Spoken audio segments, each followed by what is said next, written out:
महाभारत के 13वें दिन पांडव अपने शिविर में थे और युद्ध की तैयारी कर रहे थे।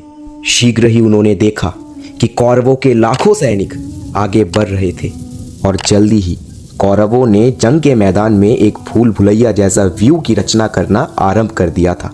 ये एक ऐसा व्यू था जहां से बचना लगभग असंभव था। पांडवों के लिए ये एक कठिन चुनौती थी।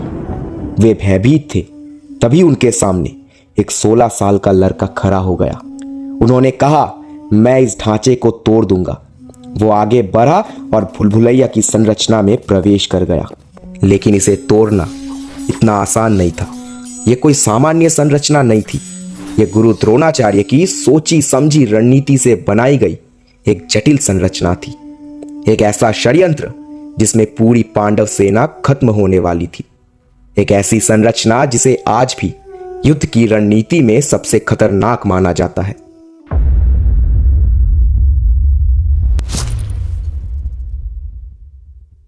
पितामह भीष्म की मृत्यु के बाद कौरव सेना का पूरा संतुलन बिगड़ने लगा था और दुर्योधन निराशा से भर गया था। और फिर गुरु द्रोणाचार्य ने कौरवों के सेनापति का पद संभाला। गुरु द्रोण ने दुर्योधन को वचन दिया कि वो पांडवों के बड़े भाई युधिष्ठिर को बंदी बनाकर लाएंगे, जिससे ये युद्ध तुरंत समाप्त हो जाएगा। अगले 2 दिनों तक द्रोणाचार्य ने कई पासे फेंके, लेकिन हर बार अर्जुन ने उसके प्रयासों को आसानी से रोक दिया। गुरु द्रोणाचार्य जानते थे कि अर्जुन के रहते वो कभी भी युधिष्ठिर को बांध नहीं पाएंगे और इसीलिए उसने साजिश रची। अर्जुन और उनके साथी श्री कृष्ण युद्ध भूमि से दूर चले गए। इसके बाद उसने अपना अगला पासा फेंका। उनके आदेश पर सैनिक युद्ध भूमि में भूल भुलैया का आकार लेने लगे। एक से एक 7 घेरे बनाए गए, बिल्कुल किसी मनुष्य की भूल भुलैया की तरह। ये एक चक्रव्यूह था, युद्ध की रणनीति में सबसे खतरनाक माने जाने वाला संरचना। चक्रव्यूह शब्द 2 शब्दों को मिलाकर बना है। चक्र का अर्थ है घूमता हुआ पहिया और व्यू का अर्थ है संरचना या गठन। एक घूमती हुई चक्र जैसी संरचना जो हर समय खुद को बदलता रहता है और अपने रास्ते आए सभी सेनाओं को अपने अंदर समेट लेता है। तूफान की तरह चक्रव्यूह 7 चरणों से बना है, जिसमें प्रत्येक चरण पर अलग अलग सेनाओं की टुकड़ियां मौजूद होती है। जहां पर योद्धा विभिन्न प्रकार के होते हैं। प्रत्येक चरण को विभाजित करने और तोड़ने का एक अलग तरीका होता है। इसे जाने बिना इससे जीवित बाहर निकलना लगभग असंभव है और इसीलिए पांडवों पर बहुत ही खतरनाक खतरा मंडरा रहा था, क्योंकि पांडवों की ओर से केवल श्री कृष्ण और अर्जुन ही थे जो चक्रव्यूह तोड़ने की विधि को जानते थे। वे अब अपनी अगली रणनीति के बारे में सोच ही रहे थे। तभी पीछे से आवाज आई, मैं चक्रव्यूह के अंदर चला जाऊंगा, मुझे पता है कि कैसे इसे तोड़ना है। जब पांडव पीछे मुड़े तो एक 16 वर्ष के लड़के को खड़ा देखकर आश्चर्यचकित रह गए। वो अभिमन्यु था, वीर धनुर्धर और अर्जुन का पुत्र।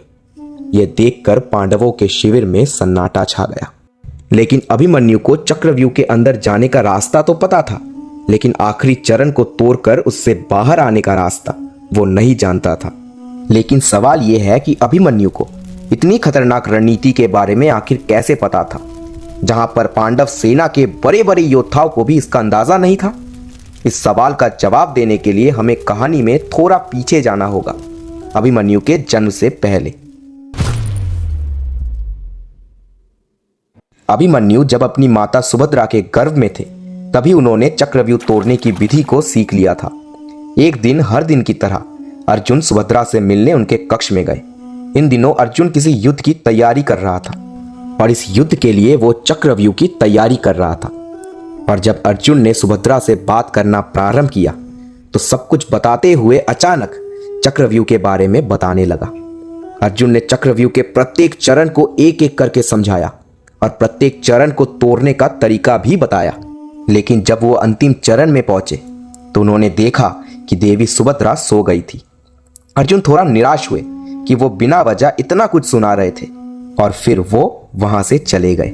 लेकिन उन्हें यह नहीं पता था कि देवी सुभद्रा के सो जाने के बाद भी उनके गर्भ में पल रहे अभिमन्यु ने अर्जुन की ये सारी बातें सुन ली है। और यही कारण था कि अभिमन्यु को चक्रव्यूह के 7 में से केवल 6 चरणों को ही तोड़ने का ज्ञान था। अब क्योंकि अभिमन्यु चक्रव्यूह में तो जा सकते थे, लेकिन इससे बाहर निकलने का रास्ता अभिमन्यु को नहीं पता था। तो अकेले अभिमन्यु का प्रवेश करना खतरनाक साबित हो सकता था। इसीलिए यह निर्णय लिया गया कि अभिमन्यु के साथ सभी पांडव और अन्य योद्धा चक्रव्यूह में प्रवेश करेंगे ताकि अभिमन्यु को कोई खतरा ना हो। लेकिन जल्द ही यह योजना विफल होने लगी। गुरु द्रोणाचार्य ने बहुत सोच समझकर चक्रव्यूह की रचना की थी। बाहरी चरणों में अलग अलग सैनिक मौजूद थे। कुछ लोग हाथ में भाला लिए जमीन पर खड़े थे तो कुछ लोग अपनी हाथियों और घोड़ों पर सवार थे। जिस प्रकार शतरंज में बाहरी स्तर पर केवल पैदल सैनिक होते हैं, उसी प्रकार चक्रव्यूह के बाहरी चरणों में भी कुछ सामान्य सैनिक होते थे। उनका काम केवल योद्धाओं को चक्रव्यूह में प्रवेश करने से रोकना होता था।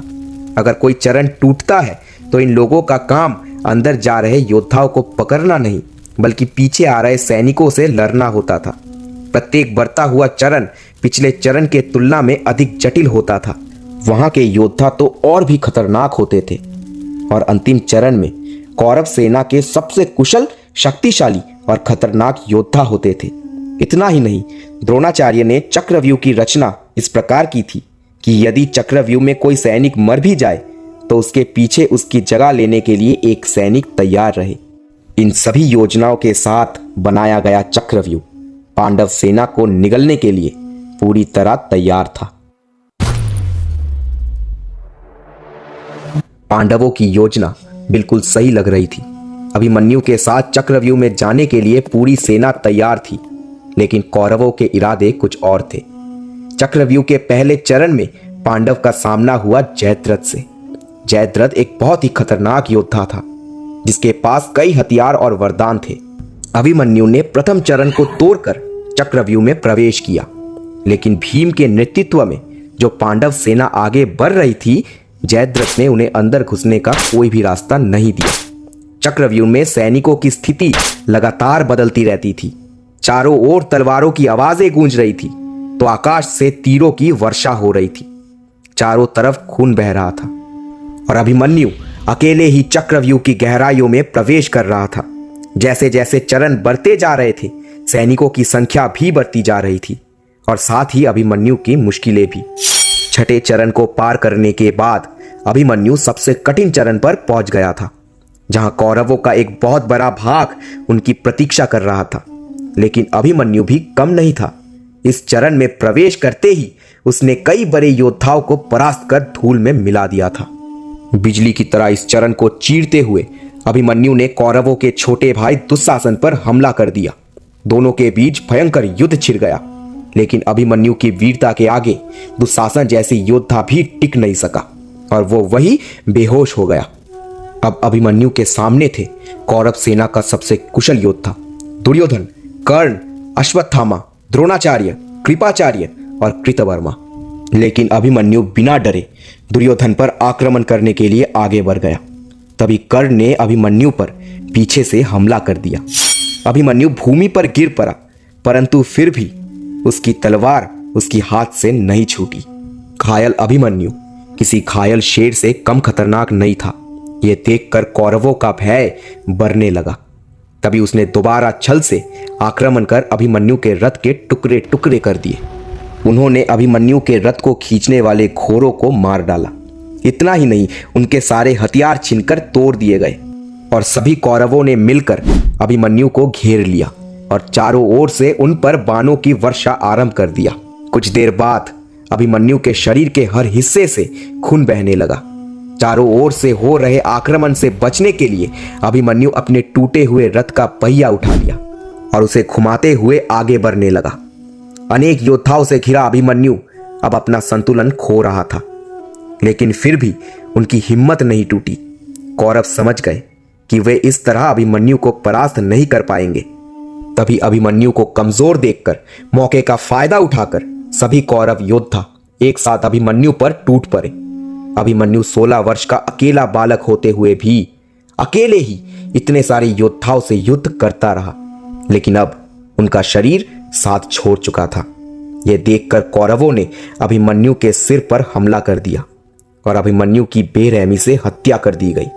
इतनी दर्दनाक मौत कि स्वर्ग से इस युद्ध को देख रहे देवता भी कांप उठे।